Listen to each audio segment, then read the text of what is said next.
Penguji memasuki ruangan sidang.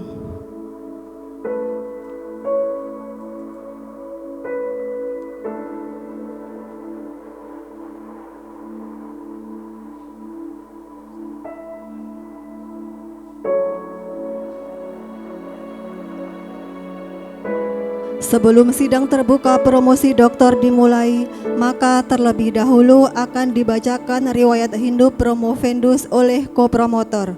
Kepada Ibu Dr. Yvonne Agustin AK MMCME kami persilakan. Lahirnya di Pekanbaru tanggal 9 Agustus tahun 95. Ini kalau lulus menjadi lulusan yang termuda. Kemudian dia dilahirkan itu di Pekanbaru, statusnya belum menikah. Riwayat pendidikannya yang menarik itu adalah S1, S2 itu lulusnya cum laude. Kemudian yang perlu diceritakan lagi, riwayat pendidikan non formalnya itu komputerisasi akuntansi. Itu di Pekanbaru Riau dan pengalaman organisasinya cukup banyak. Nah, untuk 3 tahun terakhir itu Ikatan Sarjana Ekonomi Indonesia (ISEI), kemudian ikut Asosiasi Dosen Akuntansi Indonesia dan Ikatan Dosen Republik Indonesia. Kemudian pengalaman kerjanya banyak. Dari tahun 2014 sampai 2016 itu staf accounting di Swadaya Perkasa. Tetapi yang 3 tahun terakhir itu adalah dari dosen tetap Institut Bisnis dan Teknologi Pelita Indonesia, serta asisten konsultan pajak Sudarno dan rekan, internal kontrol PT Sinar Damai Sentosa. Nah, kemudian tulisannya ini yang ajubilah banyak banget. Scopusnya itu 6 artikel ilmiah, kemudian di Google Scholar itu ada 94 publikasi ilmiah, di mana yang internasional itu ada 37, lokalnya itu ada 57. Banyak banget ya. Kemudian bukunya sudah terbit 8 buah. Nah, ini patut dicontoh. Terima kasih, saya kembalikan ke MC. Terima kasih Ibu. Kami persilahkan kepada Ibu Profesor Dr. Yolanda Masnita Siagian MMCIRR CME CPM selaku Ketua Penguji untuk dapat memimpin jalannya sidang. Terima kasih, Mbak. Sidang terbuka promosi doktor pada program Doktor Ilmu Ekonomi dengan promovendus Nicholas Rinaldo 2210220140006 akan segera dimulai. Nicholas Rinaldo adalah mahasiswa program Doktor Ilmu Ekonomi angkatan 22 tahun 2020-2021 dan telah menempuh seluruh mata kuliah, seminar proposal, seminar hasil penelitian dan ujian tertutup. Untuk itu, sidang dengan agenda promosi doktor pada program Doktor Ilmu Ekonomi dengan ini saya buka.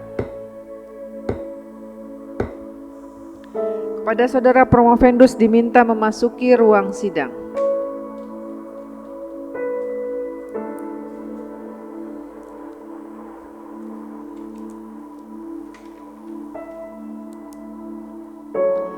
Saudara promovendus Nicholas Rinaldo, saya minta di hadapan sidang terbuka promosi doktor pada program Doktor Ilmu Ekonomi, saudara dapat mempertahankan disertasi saudara terhadap pertanyaan dan sanggahan dari para penguji. Sebelum acara ini dimulai, apakah saudara promovendus merasa sehat dan siap untuk diuji? Baik, silakan kepada saudara promovendus untuk memaparkan disertasi saudara selama kurang lebih 15 menit. Silakan, Pak. Selamat siang kepada Ibu Profesor Yolanda Masnita Siagian selaku Ketua Sidang, kepada Profesor Dr. Eti Murwaningsari selaku promotor, kepada Ibu Dr. Yvonne selaku kopromotor, kepada Bapak Dr. Murtanto, Ibu Dr. Sekar, Ibu Dr. Lin Oktris, dan Profesor Dr. Haryono Umar selaku penguji. Pada kesempatan kali ini, izinkan saya menjelaskan tentang disertasi saya yang berjudul Pengaruh Inovasi Hijau, Modal Intelektual Hijau, dan Sistem Informasi Hijau terhadap kinerja bisnis dengan strategi hijau sebagai variabel moderasi. Pada bagian ini kita bisa melihat suatu fenomena di mana Amerika Serikat dan Tiongkok itu mendominasi GDP dari seluruh dunia. Sedangkan kita melihat sendiri di Indonesia yang nilainya hanya 1,29, ini masih tertinggal jauh dari negara-negara besar tersebut. Sedangkan kita melihat pertumbuhan GDP di negara kita Indonesia, terlihat bahwa ini terjadi fluktuasi, di mana pada tahun 2020 itu mengalami penurunan yang disebabkan oleh adanya pandemi COVID-19. Tetapi seiring berjalannya waktu, tahun 2021 dan 2022 sudah mulai adanya peningkatan. Langkah-langkah kebijakan dan adaptabilitas itu dalam merespon perubahan kondisi ekonomi telah memainkan peran penting dalam pemulihan ekonomi yang berkelanjutan. Analisis kinerja bisnis sebagai landasan penting dalam perencanaan, pengembangan organisasi itu memberikan dorongan besar untuk penelitian mendalam mengenai dinamika yang membentuk pertumbuhan dan perjalanan keberlanjutan perusahaan. Salah satu hal yang sedang ditekankan dunia pada saat ini adalah ekonomi hijau, yang mengutip dari buku Profesor Andreas Lacko 2016. Berikut adalah research gap dari penelitian di disertasi ini, di mana setiap variabel sudah ada perbedaan hasil penelitian. Berikut adalah motivasi penelitian, di mana pertama variabel strategi hijau ini digunakan sebagai variabel moderasi. Penggunaan variabel strategi hijau ini setelah ditelusuri dengan literatur review, ini menunjukkan pengaruh yang baik terhadap variabel kinerja bisnis. Sehingga saya sebagai peneliti meyakini bahwa penggunaan variabel ini dapat memperkuat masing-masing pengaruh variabel independen terhadap variabel dependen. Berikutnya ada menggunakan variabel multidisiplin, dan di sini menggunakan data primer karena sebelumnya kebanyakan menggunakan data sekunder. Berikut adalah rumusan masalah di mana saya menguji masing-masing dari pengaruh inovasi hijau, modal intelektual hijau, dan sistem informasi hijau terhadap kinerja bisnis.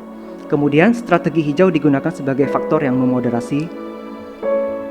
Berikut adalah kontribusi penelitian, ada untuk akademisi, di mana ini untuk meningkatkan ilmu pengetahuan di bidang green accounting. Kemudian untuk kebijakan, ini untuk pemerintah, bisa juga untuk di Kementerian Lingkungan Hidup, dan juga untuk praktisi untuk perusahaan. Berikut saya sajikan signifikansi atau yang menjadi novelty dari penelitian ini. Saya mengembangkan variabel strategi hijau sebagai variabel moderasi ini. Saya menambahkan 3 dimensi baru, yaitu Green Management Awareness dari Wu and Wu tahun 2014, Environmental Leadership dari Su et al tahun 2020, dan Environmental Knowledge Learning dari Su et al tahun 2020. Kelemahan dari pengukuran sebelumnya itu masih belum memasukkan ketiga faktor ini, dan diharapkan dengan adanya 3 faktor ini bisa meningkatkan pengukuran strategi hijau di masa depan. Argumennya karena ada pentingnya kesadaran dan pemahaman akan manajemen lingkungan, kemudian pemimpin bisa mengajak karyawan untuk lebih patuh terhadap lingkungan, dan peningkatan kesadaran lingkungan terhadap perubahan lingkungan yang saat ini terjadi. Berikut adalah landasan teori, di mana sudah ada grand teori yaitu theory of the firm, ada middle teori ada 4, dan konseptual teori itu sesuai dengan variabel yang digunakan dalam penelitian. Berikut ada kerangka pemikiran dan hipotesis, di mana di sini ada 3 variabel independen, 1 variabel moderasi, 1 variabel dependen, dan 3 variabel kontrol, di mana masing-masing untuk variabel independen itu berpengaruh positif, sedangkan moderasi berfungsi untuk memperkuat pengaruh positif dari masing-masing variabel independen.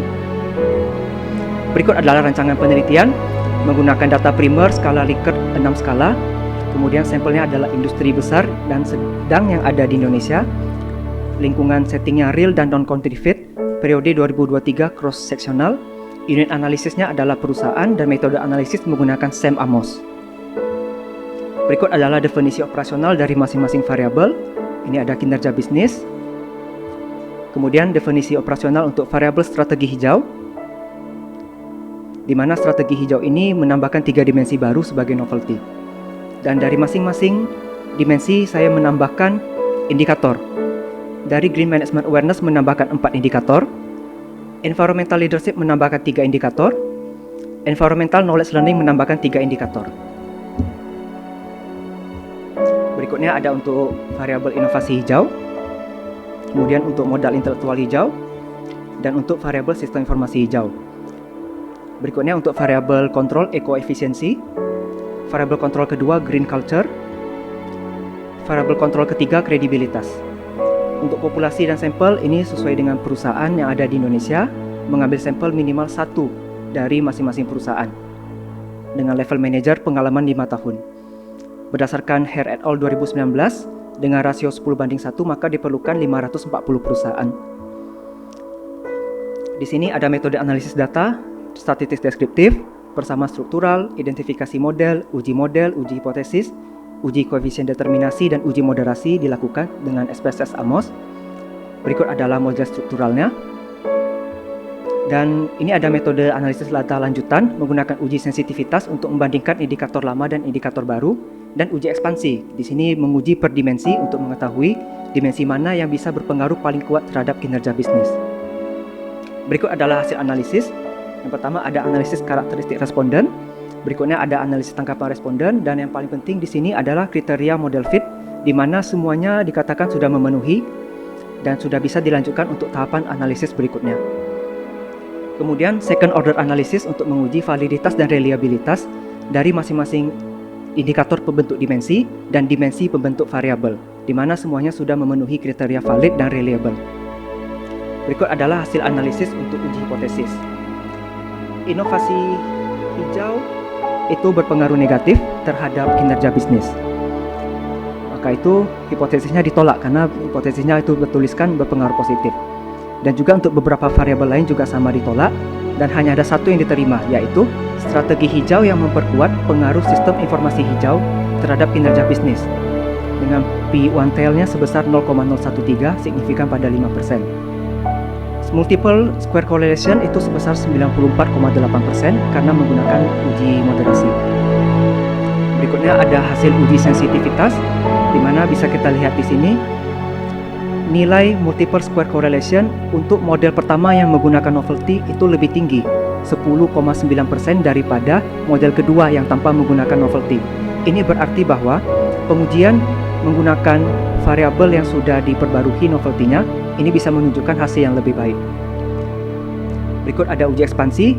Dari sini keenam dimensi utama dari variabel strategi hijau menunjukkan hanya 5 yang berpengaruh signifikan, sedangkan 1 itu tidak berpengaruh, yaitu environmental leadership. Berikut adalah pembahasan uji hipotesis.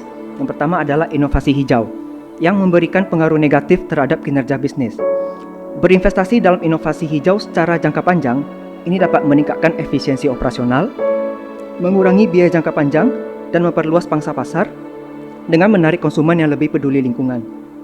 Namun dikarenakan perusahaan yang menjadi sampel dinominasi oleh perusahaan yang usianya 11-15 tahun, sehingga untuk investasi jangka panjang pada inovasi ini membutuhkan tingkat pengembalian yang lebih lama, sehingga untuk jangka pendek itu masih belum bisa dirasakan dampaknya.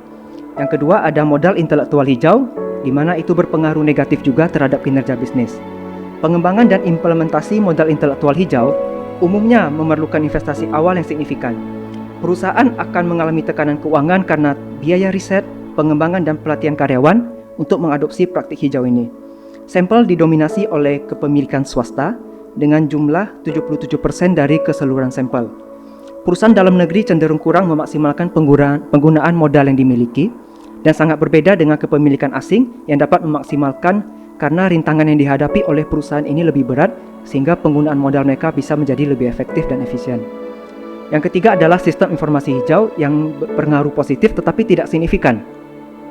Sistem informasi hijau ini cenderung meningkatkan efisiensi operasional dengan mengoptimalkan penggunaan sumber daya, mengurangi konsumsi energi, dan juga meminimalkan limbah. Meskipun dampaknya tidak dirasakan secara langsung, tetapi dalam jangka panjang ini bisa memberikan kontribusi yang baik pada kinerja bisnis.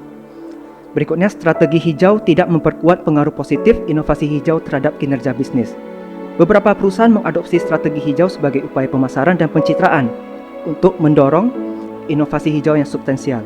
Jika strategi hijau bersifat lebih untuk pencitraan dan tidak didukung dengan inovasi yang mendalam, dampak positif terhadap kinerja bisnis dapat menjadi terbatas. Berikutnya, strategi hijau tidak memperkuat pengaruh positif modal intelektual hijau terhadap kinerja bisnis. Implementasi praktik ramah lingkungan terkait dengan modal intelektual hijau memerlukan perubahan dalam budaya perusahaan dan kebijakan sumber daya manusia. Jika perusahaan menghadapi kesulitan, maka strategi hijau tidak dapat diterapkan dengan baik. Dan yang terakhir, strategi hijau memperkuat pengaruh positif sistem informasi hijau terhadap kinerja bisnis. Strategi hijau ini merupakan penggunaan sistem informasi dan teknologi ramah lingkungan yang mengoptimalkan proses bisnis, mengurangi konsumsi energi, dan mengurangi biaya operasional. Hasil penelitian ini sejalan dengan teori pemrosesan informasi, di mana strategi hijau memperkuat pengaruh positif ini. Strategi hijau yang terintegrasi dengan sistem informasi hijau ini akan membantu pengelolaan data dan pelaporan yang ramah lingkungan, berkontribusi secara bisnis dalam keseluruhan perusahaan, dan juga ini memastikan keputusan diambil berdasarkan informasi yang andal. Berikutnya ada pembahasan untuk uji ekspansi dengan Y-nya sebagai kinerja bisnis, di mana dari 6 dimensi utama dari variabel strategi hijau, ada 2 yang saya bold, Green Management Awareness dan Environmental Knowledge Learning, yang memberikan pengaruh positif, di mana Green Management Awareness ini adalah kesadaran terhadap manajemen hijau, mendorong perusahaan untuk mencari cara efisien dalam penggunaan energi dan sumber daya. Hal ini dapat mengurangi biaya operasional dan meningkatkan efisiensi. Untuk Environmental Knowledge Learning, ini juga memberikan pengaruh positif. Peningkatan pengetahuan lingkungan ini mendorong inovasi ramah lingkungan juga. Karyawan yang memahami dampak lingkungan dari kegiatan bisnis mereka cenderung mengembangkan solusi inovatif yang ramah lingkungan. Sedangkan environmental leadership yang tidak berpengaruh, ini disebabkan karena inisiatif berbasis lingkungan memerlukan investasi awal yang sangat tinggi. Beberapa pemimpin berpendapat bahwa manfaat jangka pendek dari penerapan ini masih belum bisa dirasakan dalam waktu dekat, sehingga mereka belum mau untuk menerapkannya. Berikutnya ada pembahasan untuk variable control, di mana ekoefisiensi berpengaruh positif dan signifikan. Ini berfokus pada penggunaan sumber daya, energi, dan bahan. Kita mengoptimalkan penggunaan sumber daya ini dapat mengurangi biaya operasional dan lainnya, sehingga ini akan memberikan kontribusi yang bagus juga untuk perusahaan. Berikutnya green culture yang tidak berpengaruh signifikan. Ini sama seperti environmental leadership yang sebelumnya, dikarenakan budaya yang masih belum mendukung dan juga masih terbatasnya SDM yang paham tentang kontribusi terhadap lingkungan ini, sehingga masih belum bisa memberikan pengaruh signifikan. Dan yang terakhir ada credibility yang berpengaruh positif dan signifikan. Perusahaan yang memiliki kredibilitas bagus itu cenderung memiliki kinerja yang bagus juga. Berikutnya ada kesimpulan, keterbatasan, implikasi, dan saran penelitian. Untuk kesimpulan hanya satu hipotesis yang diterima, sedangkan 5 hipotesis lainnya itu ditolak, yaitu yang diterima ini adalah sistem strategi hijau memperkuat pengaruh positif sistem informasi hijau terhadap kinerja bisnis. Untuk keterbatasan, yang pertama ada kesulitan dalam mendapatkan model fit pada AMOS, dikarenakan untuk mendapatkan model yang tepat membutuhkan begitu banyak constraint yang sudah berhasil dilakukan juga. Kemudian keterbatasan pada skala Likert 6 skala, di mana pada angka 3 dan 4 itu sering terjadi ambiguitas, tetapi ini juga sudah bisa diatasi dengan baik. Berikutnya ada implikasi, integrasi strategi hijau dengan sistem informasi hijau, dan memperkuat dukungan terhadap inisiatif strategi hijau dan sistem informasi hijau. Mendukung dan memperkuat ini membutuhkan implementasi yang cukup jangka panjang juga, tetapi dipercaya ini bisa memberikan hasil yang baik untuk perusahaan. Berikutnya saran penelitian. Untuk akademisi dan penelitian berikutnya, ini bisa menggunakan penelitian cakupan kelompok sampel yang lebih luas, menggunakan dimensi dan indikator yang lebih baik, tentunya bisa dikembangkan. Kemudian saran untuk perusahaan, ini adalah mengimplementasikannya sesuai dengan tujuan dan misi bisnis dari perusahaan tersebut. Sedangkan kontribusi kebijakan, ini advokasi pembuatan kebijakan lingkungan yang lebih ketat, inovatif, dan mendukung tujuan keberlanjutan. Sekian yang dapat saya sampaikan dari presentasi sidang terbuka ini. Mohon maaf apabila terdapat kekurangan. Oke, baik. Setelah kita mendengarkan paparan dari Promovendus, maka tahapan selanjutnya adalah tahapan pengujian. Dimulai yang pertama adalah Bapak Dr. Murtanto, MSI AK, CA, CPAA, CCFA. Silakan Pak. Terima kasih Prof. Yolanda, Ketua Sidang. Pertama saya ucapkan selamat ya, Mas Nicholas sudah masuk di babak terakhir studi S3 ya di sidang terbuka ini. Oke, menanggapi apa yang sudah disampaikan tadi, termasuk yang sudah ditulis di disertasi di sidang terbuka ini, ada 2 hal yang ingin saya minta konfirmasi dan penjelasan dari Mas Nicholas. Dari 3 variabel utama tadi ya, inovasi hijau, kemudian modal intelektual hijau, dan sistem informasi hijau. Saya ingin mengambil satu saja dari 3 variabel, yaitu tentang sistem informasi hijau ya. kalau saya membaca secara bodohnya gitu ya, suatu sistem informasi itu dibangun kan digunakan untuk decision support system, ya kan? Dari level apapun lah, dari low managerial, middle managerial sampai managerial tertinggi ya. Nah, kemudian dari data yang ditulis di disertasi ini sih juga menarik. Sebenarnya kalau lihat respon dari responden ya, yang mayoritas tuh middle management ke atas gitu ya, itu rata-rata juga setuju ya, bahkan cenderung mendekati ke sangat setuju gitu ya. Nah, tapi dari hasil ini ternyata ditolak ya hipotesisnya. Nah, sebenarnya apa sih yang melekat, isu apa sih yang melekat di sini di sistem informasi hijau ini, sehingga ya harusnya sebagai suatu sistem, mau namanya hijau, biru, apa itu kan suatu sistem informasi harusnya bisa dimanfaatkan untuk mendukung suatu keputusan, apalagi ini dikaitkan dengan suatu kinerja bisnis ya. Nah, mohon itu dijelaskan.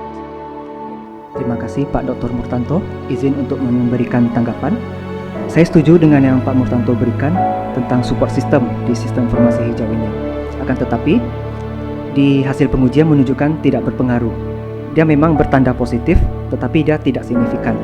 Itu sebenarnya perusahaan memang setuju kalau dalam hal persepsi untuk meningkatkan atau menggunakan implementasi sistem informasi hijau ini. Akan tetapi, pada implementasi yang di lapangannya, mereka itu membutuhkan biaya yang lebih besar pada awalnya. Seperti yang kita ketahui, teknologi baru, apalagi teknologi yang mengarah pada teknologi green atau ramah lingkungan, itu biayanya cukup besar. Sehingga investasi itu kalau dilakukan pada saat ini memang masih belum bisa memberikan dampak yang besar pada jangka pendek, tetapi untuk jangka panjang itu bisa. Maka itu dia masih berpengaruh positif, tetapi masih belum tidak signifikan secara kuat gitu Pak. Oke.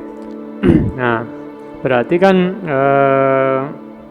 ada suatu harapan ya di masa yang akan datang ya dari hasil riset ini, atau mungkin dari nanti masuk dari aspek praktis gitu ya. Iya Pak. Nah,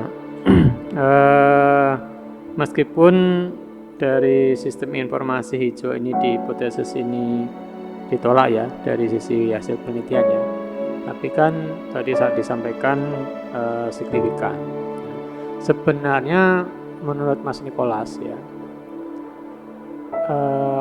bentuk konkretnya itu seperti apa sih di sistem informasi hijau ini yang bisa dilakukan atau di-create dan dilakukan oleh suatu entitas apapun gitu ya, karena memang isu hijau ini kan hampir melekat di semua jenis entitas ya, mau jasa, mau dagang, mau manufaktur ya, itu seperti itu.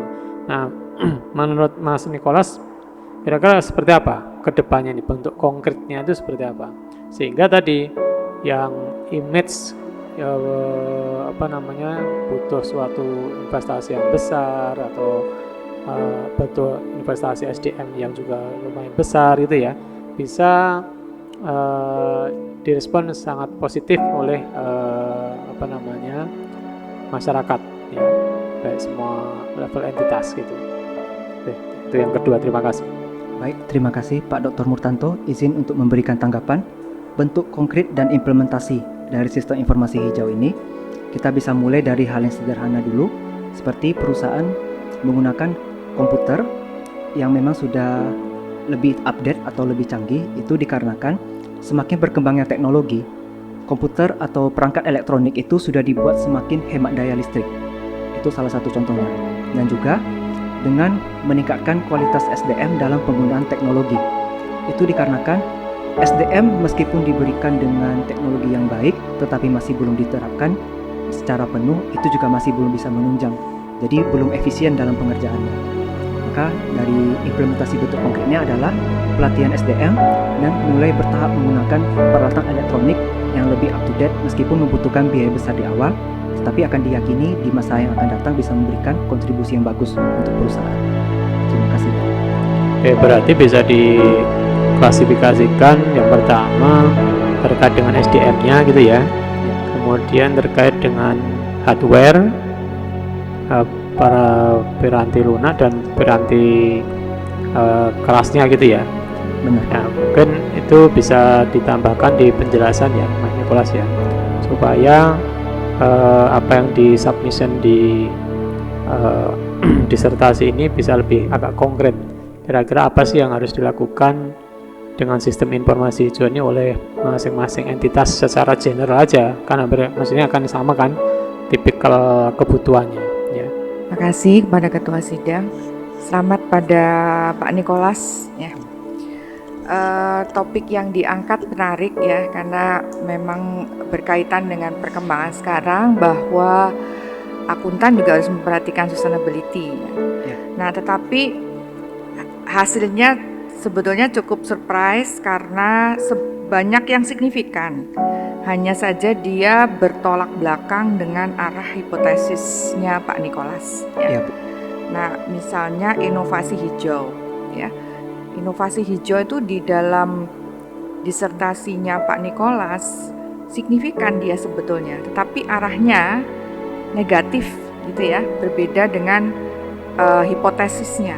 Iya, Bu. Nah, apakah hasil ini tadi Pak Nikolas menyampaikan bahwa banyak yang tidak sesuai dengan hipotesis ya. Apakah Pak Nikolas bisa mengatakan bahwa ini hasil ini, penelitian ini merupakan sesuatu anomali dari peristiwa yang seharusnya sejalan dengan teori? Silakan. Baik, terima kasih Ibu Dr. Sekar. Izin untuk memberikan tanggapan. Memang benar bahwa inovasi hijau secara teori harusnya memberikan pengaruh positif. Akan tetapi pada penelitian ini malah memberikan pengaruh negatif. Dan apakah bisa dikatakan sebagai anomali? Saya mengatakannya sebagai iya. Karena anomali kalau didefinisikan itu adalah sesuatu yang tidak harusnya terjadi tetapi malah terjadi. Nah, penjelasan terkait dengan inovasi hijau yang berpengaruh negatif terhadap kinerja bisnis. Ini disebabkan perusahaan didominasi oleh perusahaan dagang, di mana perusahaan dagang ini cenderung kurang memerlukan inovasi. Berbeda halnya dengan perusahaan manufaktur, di mana mereka harus memproduksi, harus merancang produk dari hulu sampai hilir. Kalau mereka tidak berinovasi, maka mereka akan sulit untuk bersaing dengan pasar. Tapi karena didominasi sampel perusahaan di sini adalah perusahaan dagang, mereka kurang perlu inovasi. Mereka juga sifat kegiatannya hanya memindahkan produk dari produsen kepada konsumen, sehingga inovasi itu masih belum terlalu menjadi hal yang dominan dalam sampel perusahaan saya ini. Terima kasih, Bu. Oke, tapi mungkin hati-hati ya Pak ya, mengatakan ini sesuatu yang anomali. Mungkin perlu dipertimbangkan lagi pernyataan itu. Kemudian yang kedua Pak, sekarang ini kalau kita bicara profesi akuntan, ada tagline yang mengatakan bahwa akuntan tidak lagi melihat pada angka, beyond the numbers ya.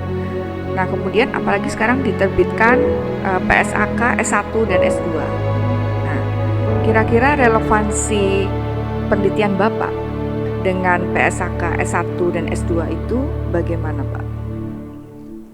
Baik, terima kasih Bu Dr. Sekar. Izin untuk menanggapi mengenai PSAK S1 dan S2. Ini memang kita sebagai seorang akuntan harus selalu mematuhi regulasi yang ada. Penelitian saya ini yang topik utamanya adalah green accounting. Sebenarnya perusahaan pada masa ini tidak hanya berfokus pada kinerja keuangan saja. Kinerja itu bisa finansial dan kinerja non-finansial. Kenapa menggunakan faktor hijau dalam penelitian ini yang bisa berkontribusi? Itu karena faktor hijau ini juga itu sebenarnya bisa mendukung kinerja keuangan perusahaan.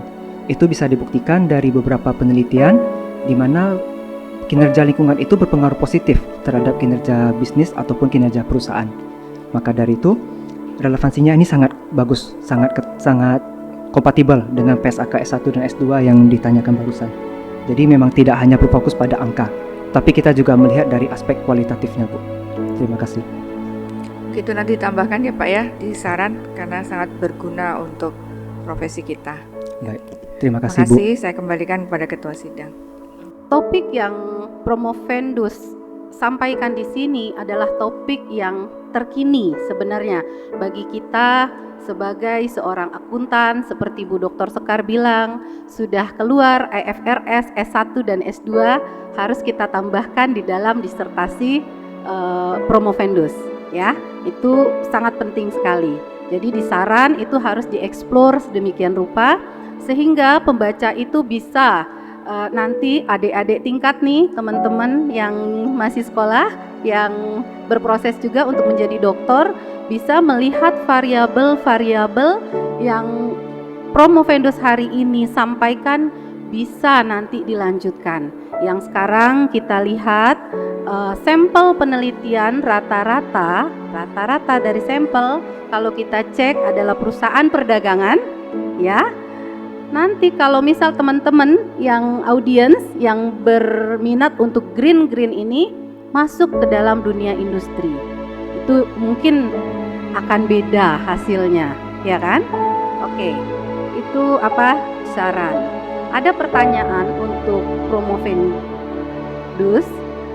Promovendus mengangkat teorinya legitimasi teori, sama teorinya theory of the firm. Oke, bisa saudara Promovenda jelaskan hubungan teori yang saudara angkat ini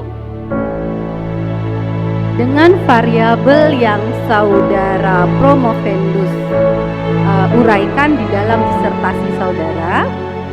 Dan pertanyaan saya, apakah teori ini pada saat zaman sekarang kita sudah pakai artificial intelligence dan lain-lain ya, sangat komputerisasi dan semuanya, karena saya tahu IA itu dipakai itu harusnya untuk orang pintar, ya kan? Kalau orang pintar yang memakai IA itu hasilnya jauh lebih bagus, benar? Nah, saudara tolong uraikan kepada kami nih audiens biar mengerti nih, sambungkan teori dengan variabel yang saudara teliti, silahkan. Terima kasih Ibu Dr. Lynn Octris, izin untuk memberikan tanggapan dan mungkin akan lebih baik kalau saya tampilkan di slideshow. Boleh, silakan. Berikut adalah landasan teori atau kerangka teori dari penelitian ini. Ini kerangka teori sudah banyak hasil dari diskusi bersama Prof. Eti, Bu Dr. Yvonne, dan dari para penguji juga waktu itu. Nah, teori grand utama yang paling pertama adalah theory of the firm. Teori ini menyatakan bahwa perusahaan itu memiliki strategi tersendiri untuk mencapai kinerja bisnis yang unggul bagi mereka. Maka itu, theory of the firm saya letak pada posisi variabel kinerja bisnis. Berarti cocok ya? Cocok. Oke. Middle teori ada 4. Yang pertama menggunakan teori legitimasi. Teori legitimasi itu lebih kepada sebuah pencitraan sebuah perusahaan di mana ia ingin bernilai baik di mata publik. Maka itu, variabel yang paling tepat itu di inovasi hijau. Berarti teori legitimasi ini harus kita eksplor lagi, karena orang bicara tentang kepercayaan, trust itu bisa disambungkan ya. Legitimasi teori, terlegitimasi perusahaan-perusahaan yang sudah memakai kinerja bisnisnya, tapi melihat kepada three bottom line yang ada, kinerja sosial, kinerja lingkungan, dan kinerja keuangan. Oke, lanjut. Kemudian ada teori stakeholder, ini bercerita tentang kepentingan pemegang saham, itu dikaitkan dengan kinerja bisnis dan strategi karena mereka yang memiliki kendali kunci.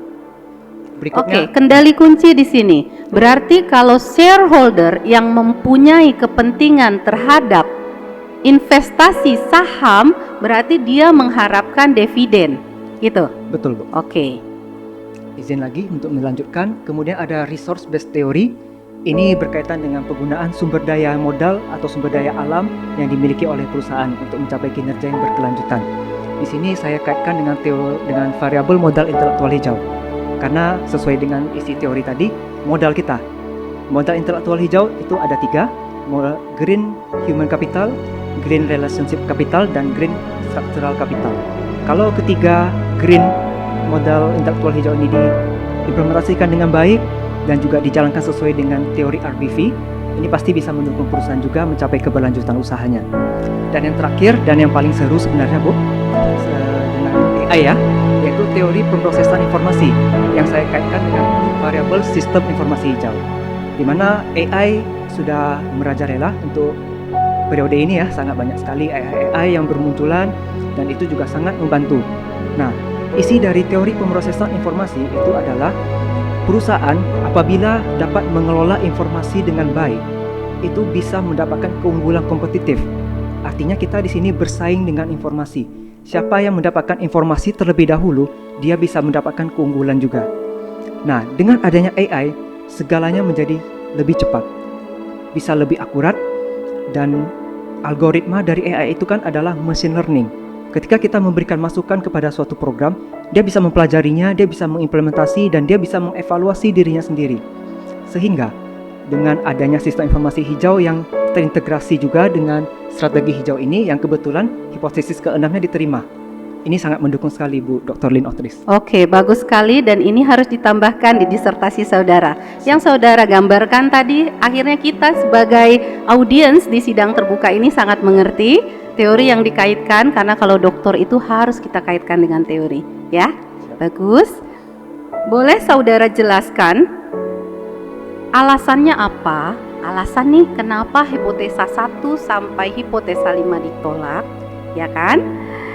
Karena ini bertentangan dengan teori ya, tadi bertentangan lagi dengan teori.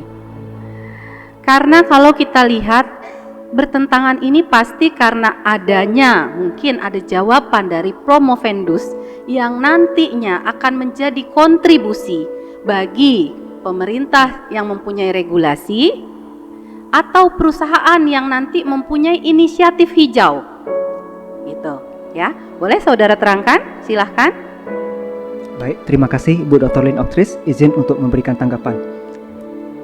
Memang kalau dalam penelitian kita berharap sebisa mungkin banyak yang diterima hipotesisnya, tetapi fakta yang saya terima di dalam penelitian ini 5 hipotesis ditolak tetapi 1 diterima. Nah, 5 hipotesis yang ditolak ini bagi saya bukan merupakan suatu kegagalan, tetapi justru ini malah membuka peluang untuk penelitian lebih lanjut mengenai kontribusi untuk inovasi hijau. Perusahaan sebenarnya ini menjadi masukan juga, perusahaan harus bisa memaksimalkan potensi dari sumber daya manusianya. Inovasi itu berupa inovasi proses dan inovasi produk. Itu semuanya dijalankan oleh manusia, oleh kita. Kalau kita bisa memberikan rekomendasi kepada perusahaan untuk meningkatkan kualitas SDM, terutama SDM yang terkait dengan lingkungan, ini pasti bisa membuat perusahaan menjadi unggul juga. Kemudian untuk variabel modal intelektual hijau. Nah, di sini bisa ditolak karena dominasi perusahaan itu adalah perusahaan sampelnya swasta dalam negeri. Perusahaan swasta dalam negeri itu bisa dikatakan sudah terbiasa dengan peraturan-peraturan yang ada di Indonesia. Tetapi kalau perusahaan asing itu cenderung untuk masuk ke Indonesia membutuhkan persaingan yang lebih ketat terkait dari regulasinya juga, sehingga perusahaan yang asing meskipun sampelnya dia jumlahnya lebih kecil, makanya dia tidak signifikan.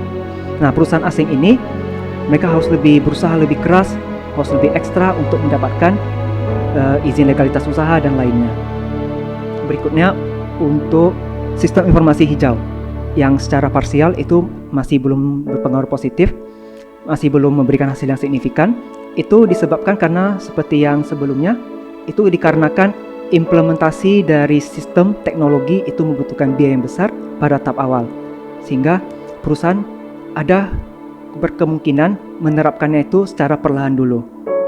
Kemudian untuk faktor moderasi, itu untuk inovasi hijau dan modal intelektual hijau itu masih belum tersinergi dengan sempurna dengan strategi, di mana strategi yang seperti yang kita ketahui merupakan visi misi dari perusahaan untuk mencapai keunggulannya. Maka itu dari kelima hipotesis yang ditolak ini sangat-sangat besar bisa memberikan peluang untuk penelitian berikutnya. Kalau kontennya sih bagus ya, karena sesuai dengan kebijakan pemerintah juga untuk Indonesia Emas, di mana ada 4 hal yang akan dibangun, termasuk salah satunya adalah keberlanjutan. Ada paling tidak ada beberapa hal yang ingin saya konfirmasi kepada saudara. Yang pertama, variabel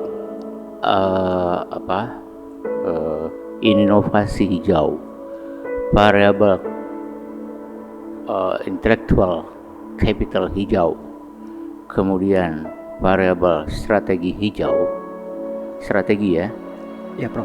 variabel strategi hijau itu adalah 3 variabel yang harmoni, yang sama, yang kita sebut sebagai kategorinya verb, activity dan program yang dijalankan perusahaan. Kalau dia itu dijalankan dengan baik, biasanya akan berpengaruh kepada performance, gitu kan? Ya, Prof. Ya, sama dengan mahasiswa. Kalau dia kuliah mengerjakan tugas dengan baik, itu nanti performance-nya akan baik juga, IPK-nya bagus. Sedangkan sistem informasi hijau itu adalah supporting. Tadi sudah dikatakan, supporting system. Supporting adalah yang mendukung atau yang menderive. Kita bisa mampu umpamanya untuk belajar dengan baik kalau wifi kita kencang. Nah, yang ingin saya dapatkan pandangan dari Anda, bukankah sebaiknya sistem informasi hijau itu sebagai variabel moderasi dan strategi hijau itu adalah variabel X? Silakan. Baik, terima kasih Prof. Haryono Umar atas pertanyaannya. Izin untuk memberikan tanggapan. Mengenai sistem informasi hijau yang sebaiknya dijadikan moderasi dan strategi hijau yang dijadikan variabel independen. Dari penelusuran literatur, itu memang cukup banyak bervariasi variabel, karena variabel green ini semuanya saling berharmoni ya, Prof. Dimana kalau ada penelitian ini yang pakai variabel inovasi hijau, maka dia ada pakai variabel seperti sistem informasi hijau atau strategi hijau lainnya. Jadi memang sering ditemukan. Nah, dari pemilihan variabel ini sebelumnya saya sudah melakukan literatur review, di mana hasil literatur review ini menunjukkan bahwa strategi hijau ini mendominasi pengaruh positif terhadap kinerja bisnis. Akan tetapi, sulit untuk menemukan variabel yang berpengaruh negatif atau berpengaruh tidak signifikan terhadap kinerja bisnis. Maka dari itu, strategi hijau itu lebih diutamakan sebagai variabel moderasi. Jadi bukan sistem informasi hijau. Untuk argumentasi lainnya, kenapa strategi hijau? Karena strategi hijau ini kan berupa visi misi kita di dalam perusahaan. Apalagi kalau kita mengaitkannya dengan lingkungan, visi misi perusahaan, dominasi perusahaan di Indonesia itu menggunakan sumber daya alamnya. Kalau dia tidak mengoptimalkan strateginya dengan baik, maka itu sulit untuk bersaing di kompetisi nasional atau di internasional. Maka dengan adanya strategi hijau, itu akan mendukung, akan bersinergi dengan inovasi hijau, modal intelektual hijau, dan sistem informasi hijau. Di mana terbukti juga dari pengujian hipotesis yang ke-6, sistem informasi hijaunya itu bersinergi positif juga dengan strategi hijau. Nah, dari hal tersebut bisa didapatkan bahwa memang dari hasil penelitian ini tentunya lebih cocok sistem informasi hijau sebagai variabel X dan strategi hijau sebagai variabel moderasi. Mungkin itu yang dapat saya sampaikan, Prof. Baik, tapi untuk dipikir-pikir masa depan ya. Baik, Prof. Ya, jadi kalau kita menentukan variabel itu substansinya juga kita perlu pertimbangkan, bukan hanya masalah statistiknya aja gitu ya. Ya, Prof. Kemudian yang kedua, sebetulnya respondennya ini individual atau organisasi.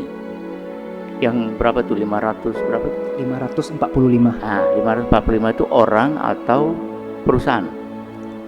Izin menjawab, Prof. Ya, Perusahaan yang diwakili oleh manajer. oleh manajer. Jadi yang menjawab itu satu orang atau banyak? Satu orang. Satu orang. Jadi memang satu orang mewakili perusahaan ya. Ya, Prof. Ya, cuman memang di disertasinya itu ya, kadang-kadang kita lihatnya seakan-akan individu. Ya. Ditanyakan masalah apanya, usianya, pendidikannya, itu kan lebih terkesan pada individu. Ya, itu perlu dipertimbangkan aja di berikutnya nanti ya. Baik, Prof. Jangan sampai rancu. Kalau di situ kan rancu kita membacanya, ini individu atau organisasi. Kalau organisasi sudah tepat karena memang variabelnya itu adalah variabel organisasi gitu ya. Ya, Prof. Jadi yang 545 itu adalah perusahaan. Betul, Prof. Oke. Ini yang terakhir, sebagai seorang doktor ilmu akuntansi itu ke depan ini diharapkan pertama seorang dokter akuntansi itu harus memiliki DM. Yang kedua, dia tidak boleh terkena penyakit SK. DM itu artinya dua mata. Jadi nggak boleh kita hanya menggunakan kasat mata untuk membaca angka dan kata data aja. Tapi kita harus mampu menelusuri beyond that information, kan? Yang kedua, yang saya sebut sebagai sakit kulit. Sakit kulit itu artinya kita hanya peduli sama yang kulit-kulit aja, ya kan? Ada informasi ini umpamanya, oh profitnya seperti Garuda Indonesia, profitnya berapa itu 11,33 miliar, that's it. Harusnya kita tahu bagaimana isinya. Oh ternyata dia sebetulnya rugi 2,4 triliun. Nah itu kira-kira menurut Anda nanti menjadi seorang dokter ilmu akuntansi, apa yang harus dipersiapkan oleh para akuntan masa depan? Silakan. Baik, terima kasih Prof. Dr. Haryono Umar atas pertanyaannya. Izin untuk memberikan tanggapan. Mengenai DN yang dua mata, kita fokus pada beyond the information. Informasi, seperti sesuai dengan teori pemrosesan informasi yang sebelumnya dijelaskan, memang sangat penting bagi perusahaan. Perusahaan jangan hanya berfokus pada satu informasi. Kalau informasinya itu harus diuji dulu validitas dan reliabilitasnya. Kita sebagai seorang akuntan tidak hanya boleh menerima informasi yang tidak valid, juga tidak boleh menerima informasi yang tidak reliable. Kita sebagai akuntan, sebagai auditor, ataupun sebagai praktisi akuntansi lainnya memang sangat memegang kunci dari informasi ini. Pembuatan laporan keuangan dan segalanya semuanya membutuhkan informasi juga. Informasi bisa kita dapatkan dari secara langsung, data primer, ataupun secara tidak langsung yang melalui data sekunder. Semuanya itu ada tahapan analisisnya, sehingga kita sebagai akuntan itu harus kritis dalam memilah-milah informasi.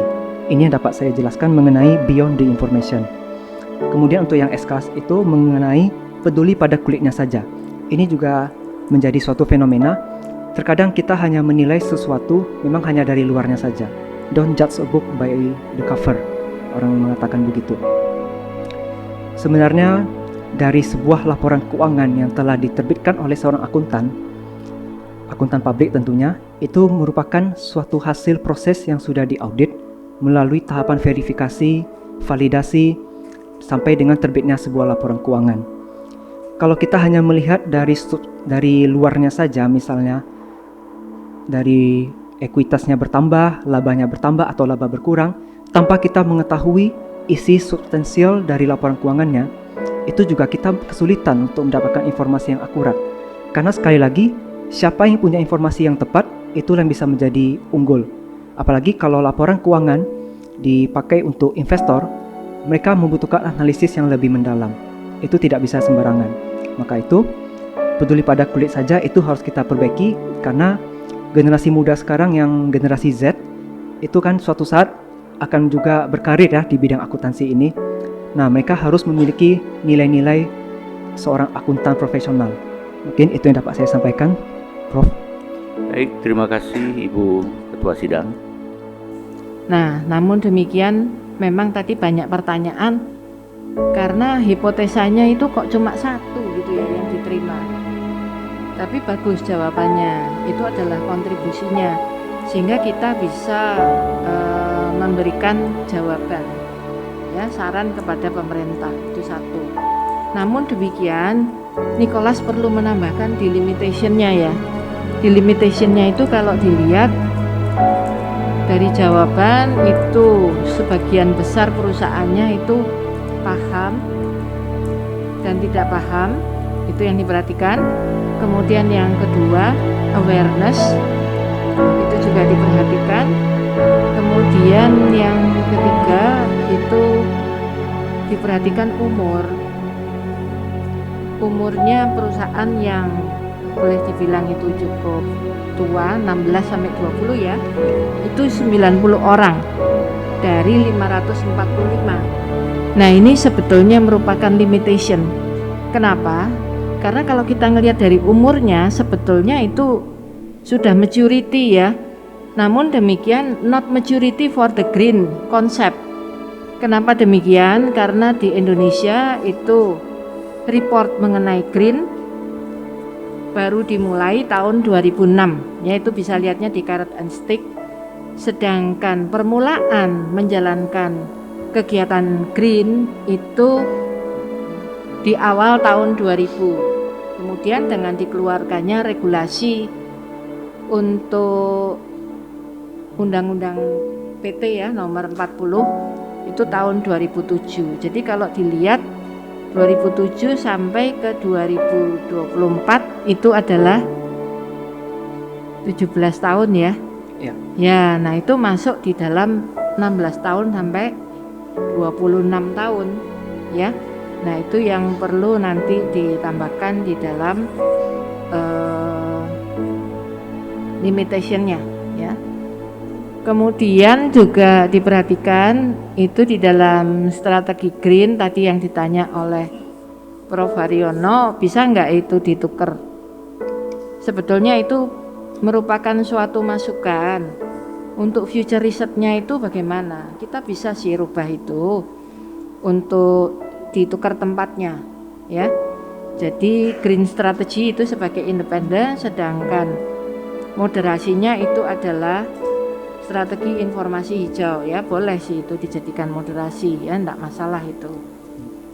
Kemudian satu lagi, nah kontribusi tadi enggak nyinggung mengenai generalisasi ya, bahwa disertasi ini sebetulnya bisa digeneralisasi karena Indonesia itu punya berapa provinsi?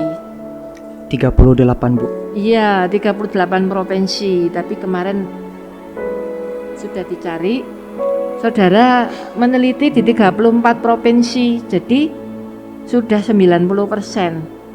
So I mean that your dissertation it can be generalized ya. Itu nanti ditambahkan sebagai contribution ya. Baik Bu. Ya, itu bagus sekali ya. Dianggap sebagai kontribusinya karena yang diteliti itu banyak. Nah, tetapi yang sudah adopsi kemudian belum dan mau itu nanti sebetulnya masuk ke dalam environmental awareness pembahasannya ya. Kemudian paham dan kurang paham. Nah, 44% itu kurang paham, jadi itu cukup besar ya, kurang paham. Sedangkan yang sedikit paham, jadi makanya tadi jawabannya menjadi kurang bagus, nggak apa-apa. Karena kalau dilihat perusahaan-perusahaan yang diteliti itu sudah di seluruh Indonesia. Nah, ini menunjukkan bahwa perusahaan yang ada di seluruh Indonesia itu pemahamannya terhadap green atau eco-friendly atau sustainability tidak sampai apa yang diminta oleh global ya. Ya. Nah, jadi itu yang perlu dimasukkan sebagai limitation juga ya. Tetapi itu dimasukkan juga sebagai kontribusi di dalam disertasinya. Kenapa kok kontribusi? Ini loh hasil penelitiannya. Ternyata kalau kita teliti orang paham tidak paham ya, atau adoption sama no adoption, itu memberikan efek juga. Ada aturannya sudah dari 2007, tetapi orang belum tentu mau menjalankan. Itu yang perlu diperhatikan ya. Ya, kemudian nah yang belum dibahas itu mengenai ekspansi tadi. Ekspansi itu kalau dilihat berapa yang diterima coba? 1, 2, 3, 4, 5, 6 ya, 6 loh yang diterima kan ini. Iya Bu. Ya, nah itu perlu diperhatikan. Sedangkan environmental leadership kenapa kok dia negatif? Itu jawabannya tergantung dari responden yang mengisi tadi, adoptionnya, kemudian knowledge-nya ya, itu masukkan untuk environmental leadership. Baik Bu. Ya, itu sebagai tambahan. Terus alangkah baiknya kalau saudara memasukkan Green Management Awareness as a ranking number 1, and then number 2 itu adalah teknologi bersih, ya, clean technology, and then number 3 itu adalah product stewardship, ya. Number 4 itu adalah environmental knowledge learning, walaupun masih ada eco efficiency ya, Bu. tapi di ranking masuk top 4 itu apa aja, ya, itu dari uji ekspansi. Oke, jadi yang diterima itu ya memang lebih dari 0,1 ya. Ya. Jadi diterima bagus begitu. Kemudian juga bandingkan antara koefisien determinasi, antara ekspansi, kemudian sensitivitas baik yang novelty atau yang non novelty. Itu yang novelty ternyata tinggi 0,9. Sedangkan yang tanpa itu 0,8. Iya, Bu. Nah, ini berarti kemajuan yang signifikan. Even sebagian besar itu adalah adoptionnya itu belum, tapi mereka memiliki persepsi. Berarti di dalam dirinya as a person, sebagai orang, bukan sebagai perusahaan mewakili, itu mereka sudah memiliki konsep green, ya, walaupun tidak tinggi sekali, ya. Oke, mungkin itu yang ditambahkan.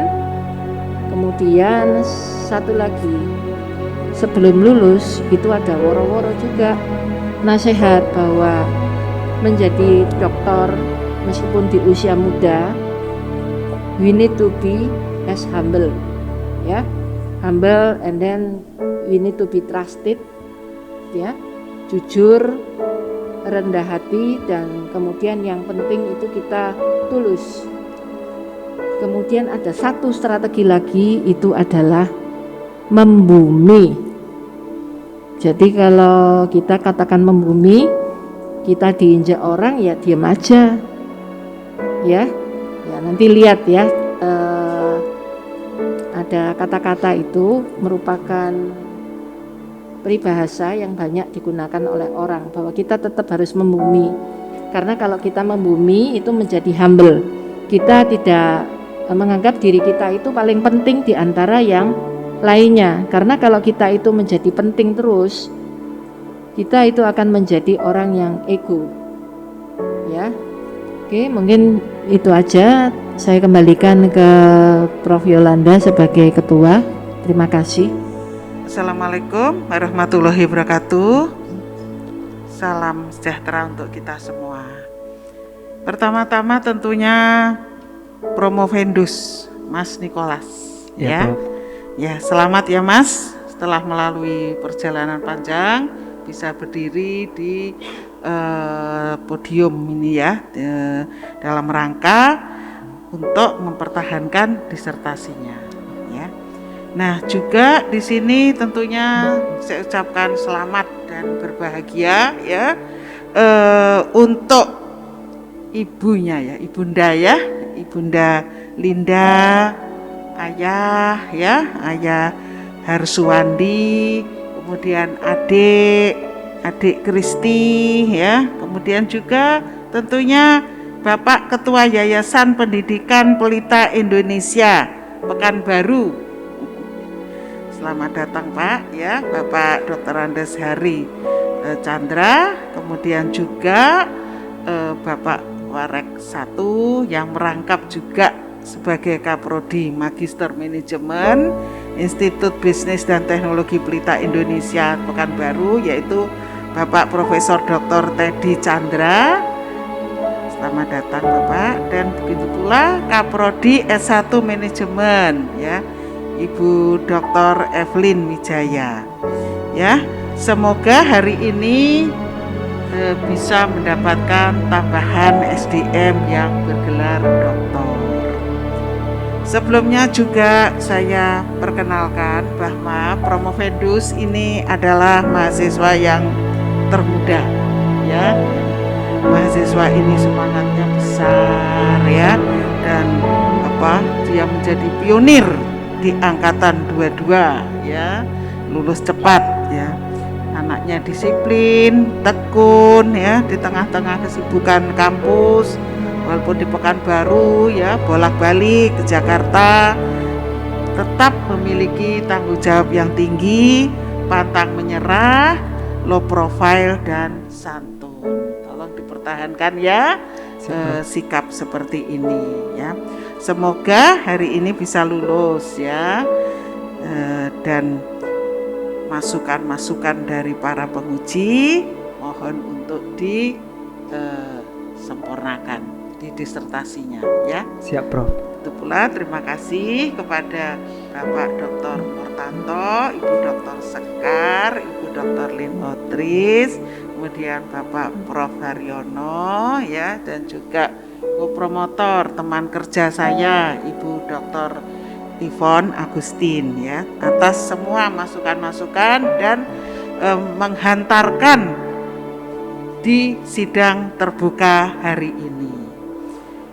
Bapak Ibu yang berbahagia, seperti kita ketahui bersama, perkembangan bisnis global saat ini itu banyak mencerminkan berbagai dinamika yang kompleks ya, yang dipengaruhi oleh beberapa faktor utama, antara lain transformasi teknologi, kemudian perubahan kebijakan ya, kebijakan ekonomi tentunya ya, kemudian juga pasar global ya, dan tentunya dinamika lingkungan. Dari fenomena tersebut, disertasi ini disempurnakan oleh Promovendus ya, dengan menyampaikan novelty pengukuran variabel strategi hijau ya, yang dipakai juga sebagai moderasi ya, yang semula mengacu pada pengukuran Masomik 2015 ya, yang terdiri 3 dimensi dan 11 indikator ya. Karena saat ini masalah lingkungan itu merupakan tuntutan yang besar untuk kelestarian lingkungan ya, maka dibutuhkan manajemen lingkungan tentunya. Dengan demikian, Promovendus menambahkan 3 dimensi lagi dari pengukuran strategi hijau, yaitu Green Management Awareness, Environmental Knowledge Learning, dan Environmental Leadership. Hasil penelitian memang hanya strategi hijau yang terbukti memperkuat sistem informasi hijau terhadap kinerja bisnis. Betul, memang ini suatu anomali yang menyanggah dari teori ya. Nah, dengan demikian maka di sini penelitian masih perlu dilanjutkan ya, Mas, dan dikembangkan lebih lanjut ya, sehingga nanti akan bisa membuktikan betul tidak anomali yang terjadi saat ini ya. Namun walaupun demikian, penelitian ini tetap memiliki manfaat dan dapat diimplementasikan ya. Terima kasih. Wassalamualaikum warahmatullahi wabarakatuh. Saya kembalikan ke Prof. Yolanda selaku Ketua Sidang. Oke, baik.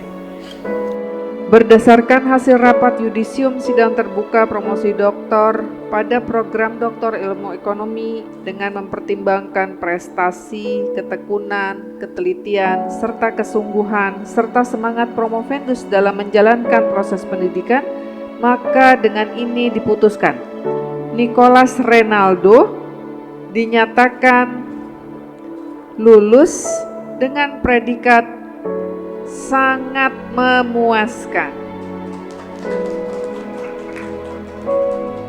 Kepadanya diberikan hak untuk menyandang gelar doktor sesuai dengan hak dan kewajibannya serta kehormatan yang melekat pada gelar itu. Dr. Nicholas Renaldo 221-022-014006 adalah doktor ke-808 dari program Doktor Ilmu Ekonomi Universitas Trisakti dan merupakan lulusan doktor konsentrasi akuntansi yang ke-133. Penyerahan surat keterangan lulus yang akan diberikan oleh Ketua Sidang, Ibu Profesor Dr. Yolanda Masnita Siagian, MMCIRR, CMA, CPM.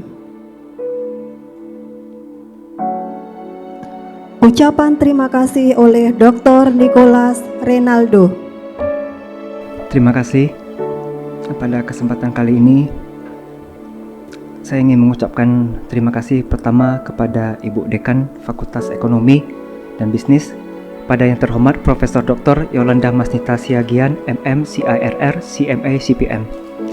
Terima kasih karena telah mengizinkan saya untuk berkuliah Doktor Ilmu Ekonomi konsentrasi akuntansi di Universitas Trisakti, dan juga telah menjadi ketua sidang pada hari yang penting ini. Kuliah doktor di Universitas Trisakti akan menjadi kebanggaan tersendiri bagi saya, karena Universitas Trisakti merupakan top nasional kampusnya. Ini Universitas Trisakti merupakan kampus yang selama ini saya idam-idamkan. Saya sangat menghargai semua bantuan dan fasilitas yang telah diberikan selama proses perkuliahan ini. Terima kasih atas kepercayaannya dan pada kesempatan yang berharga ini. Terima kasih Prof. Kepada promotor sekaligus ketua konsentrasi Profesor Dr. Eti Murwanisari, MM AKCA. Terima kasih banyak Prof sudah membantu saya. Tidak ada lagi yang bisa saya ungkapkan selain rasa terima kasih yang mendalam kepada Profesor selaku promotor dalam menekuni, membimbing saya menyelesaikan disertasi ini. Beliau tidak hanya memberikan bimbingan akademis yang luar biasa, tapi juga memberikan inspirasi, dorongan, motivasi, semangat, semuanya diberikannya kepada saya. Dan ini semuanya tidak bisa tergantikan Prof. Kehadiran beliau tidak hanya membantu saya menyelesaikan disertasi ini, tetapi juga membentuk saya menjadi seorang doktor yang lebih baik. Beliau mengajarkan tentang bagaimana kita harus menjadi dosen yang berkontribusi dan mendidik dengan ikhlas seperti beliau mendidik saya hingga pada hari ini. Mohon maaf bila saya pernah membuat salah kepada Prof. Tapi saya yakin dalam proses ini semua arahan yang diberikan Prof itu demi kebaikan diri saya sendiri. Saya tidak akan pernah melupakan kebaikan Prof kepada saya. Terima kasih banyak Prof.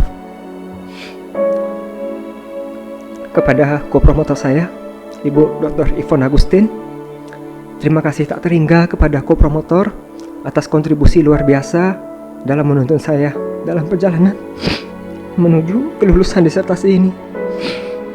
Bimbingan, dukungan, dan pandangan kritis beliau telah menjadi pilar yang kuat dalam memandu penelitian saya. Keberadaan beliau tidak hanya memberi arahan kepada saya, tetapi juga memberikan inspirasi dan motivasi untuk terus maju. Saya sangat bersyukur telah diberikan kesempatan untuk berinteraksi dengan beliau sejak menjadi dosen pengampu mata kuliah, dosen riset, dan kopromotor hingga pada sidang disertasi hari ini. Beliau juga mengajarkan tentang bagaimana menjadi seorang pendidik yang rendah hati. Semua kontribusi beliau sangat dihargai dan akan selalu saya kenang. Terima kasih banyak Bu Dr. Ivon yang tidak pernah kenal lelah dalam membantu saya meraih doktor ini.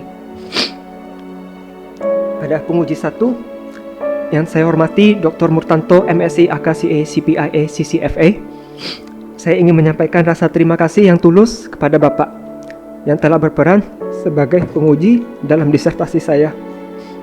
Pertama kali saya kuliah dengan beliau pada saat semester 3, dan saat itu saya tahu kalau Pak Dr. Murtanto ini adalah orang yang sangat baik.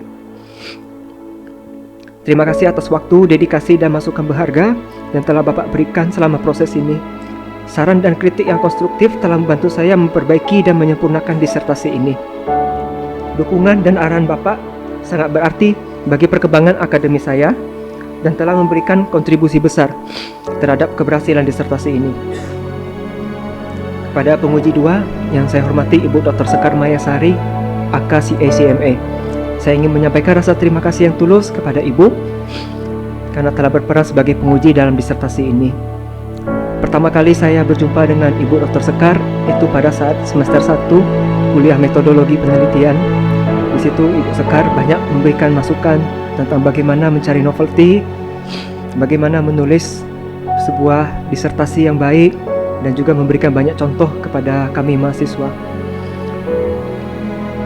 Terima kasih atas waktu yang panjang ini dan masukan berharga yang diberikan selama proses pengujian.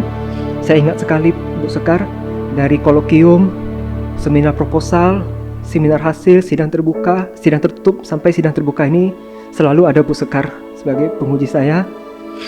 Masukan Ibu tidak hanya membantu meningkatkan kualitas disertasi ini, tapi juga memperkaya pemahaman saya tentang topik Green Accounting ini. Terima kasih banyak Bu Dr. Sekar. Kepada penguji 3 yang saya hormati Ibu Dr. Lynn Octris, MSI, CMA, CSRA. Terima kasih sebesar-besarnya kepada Ibu atas waktu dan dedikasinya dalam menguji saya. Pertama kali saya bertemu dengan Ibu Dr. Lynn Octris itu pada saat seminar proposal, di mana pada saat itu sedang ada sedikit kendala pada proposal saya, tapi ketika sudah bertemu dengan Bu Dr. Lynn Octris, kendala itu sudah selesai, sehingga saya bisa lanjut hingga pada saat hari ini. Saya sangat menghargai kesempatan untuk belajar dari pengalaman dan wawasan Ibu. Kritik dan saran yang diberikan sangat berharga bagi perkembangan saya. Semoga semakin banyak lagi yang dapat saya pelajari dan saya perbaiki dari masukan Ibu. Terima kasih sekali lagi atas kontribusi Ibu dalam perjalanan saya ini. Untuk penguji luar yang saya hormati, Profesor Dr. Haryono Umar, AK MSc CSA. Saya ingin menyampaikan ucapan terima kasih yang tulus atas waktu dan dedikasi Bapak dalam menguji saya. Pertama kali saya berjumpa dengan Prof. Haryono pada saat kuliah semester 3 seminar doktoral audit, dan beliau menjelaskan tentang pemeriksaan akuntansi, audit, dan beberapa materi lainnya. Itu membuat saya banyak belajar tentang ilmu audit dari Bapak. Meskipun saya kurang mendalami itu, tapi setelah belajar dengan Prof. Haryono, saya jadi lebih paham tentang itu. Masukan dan pandangan yang Bapak berikan sungguh berharga bagi saya. Saya menghargai kerja keras Bapak dalam membantu saya melihat perspektif baru dan memperbaiki kualitas karya saya, baik pada topik audit maupun Green Accounting. Terima kasih atas kesempatan untuk belajar dari pengalaman dan kebijaksanaan Bapak. Semoga kita bisa bertemu lagi di masa depan, dan semoga sukses selalu menyertai langkah-langkah Bapak. Sekali lagi terima kasih Prof. Haryono Umar. Kepada keluarga saya yang saya sayangi, keluarga tercinta, Papa, Mama, dan adik, saya ingin mengucapkan terima kasih yang tulus atas dukungan dan cinta yang tak terbatas dari kalian. Tanpa kehadiran dan dukungan kalian, perjalanan hidup saya tidak akan sebermakna ini. Terima kasih telah selalu ada, memberikan dukungan mental, moral, memahami saat-saat sulit, dan berbagi kebahagiaan bersama-sama. Setiap langkah yang saya ambil adalah berkat dukungan dan doa-doa kalian. Saya berjanji akan terus berusaha menjadi yang terbaik, tidak hanya untuk diri sendiri, tetapi untuk kebahagiaan keluarga saya. Semoga kita selalu bersama dalam setiap langkah hidup. Terima kasih sekali lagi keluarga tercinta. Saya sangat bersyukur memiliki kalian. Kepada Institut Bisnis dan Teknologi Pelita Indonesia yang saya hormati, Dr. Handus Hari Chandra, Ketua Yayasan Pendidikan Pelita Indonesia, dan Profesor Dr. Teddy Chandra, SEFM, Wakil Rektor 1 Institut Bisnis dan Teknologi Pelita Indonesia. Saya ingin mengucapkan terima kasih yang tulus atas semua dukungan, bimbingan, dan peluang yang telah diberikan kepada saya selama ini. Sebagai bagian dari institusi ini, saya telah belajar banyak hal berharga dan mendapat pengalaman yang tak ternilai harganya. Terima kasih atas lingkungan pembelajaran yang mendukung dan fasilitas yang memadai yang telah membantu saya dalam menyelesaikan studi doktoral ini, serta mengembangkan potensi dan bakat saya. Saya menghargai kerja keras dan dedikasi tenaga kependidikan dan dosen yang memberikan arahan dan motivasi kepada saya. Semoga institusi ini terus menjadi tempat yang inspiratif bagi para pelajar komunitas ini dan berharap dapat terus memberikan kontribusi positif di masa depan. Terima kasih atas semua yang telah dilakukan oleh institusi ini. Berikut ada kata penutup. Saya Nicholas Renaldo. Saya berasal dari kota Pekanbaru. Hanyalah orang biasa yang tidak memiliki hal yang istimewa. Sewaktu SMA dulu, saya sangat berharap bisa kuliah S1 akuntansi di Universitas Trisakti. Tetapi memang belum ditakdirkan untuk bisa kuliah di sini. Tapi saya tidak menyangka saya justru bisa kuliah akuntansi di Trisakti pada saat saya S3 ini. Terima kasih banyak kepada Universitas Trisakti dan telah memfasilitasi perkuliahan saya ini. Dengan rasa yang mendalam, Saya ingin mengucapkan terima kasih kepada semua pihak yang telah hadir dan mendukung saya dalam sidang promosi doktor ini.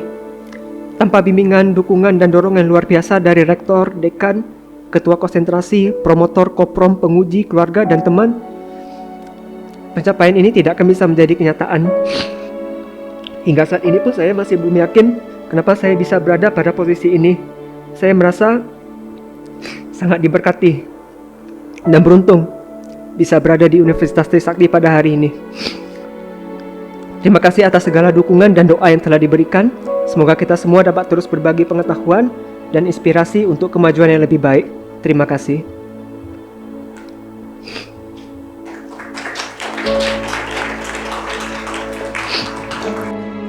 Hadirin yang kami hormati, sidang terbuka promosi program Doktor Ilmu Ekonomi dengan Promovendus Dr. Nicholas Renaldo NIM 2210220140006 telah selesai.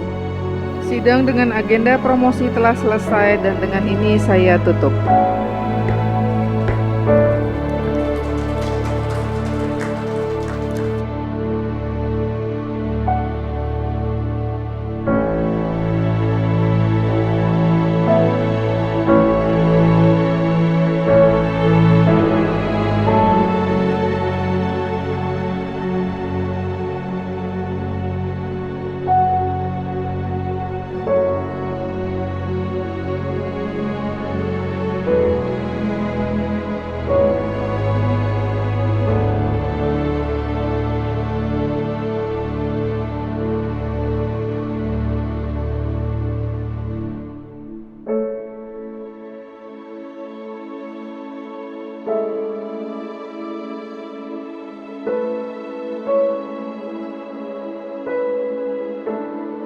Baik, Nicholas satu dosen yang cukup bagus dan telaten di kampus kita. Selamat buat Nicholas.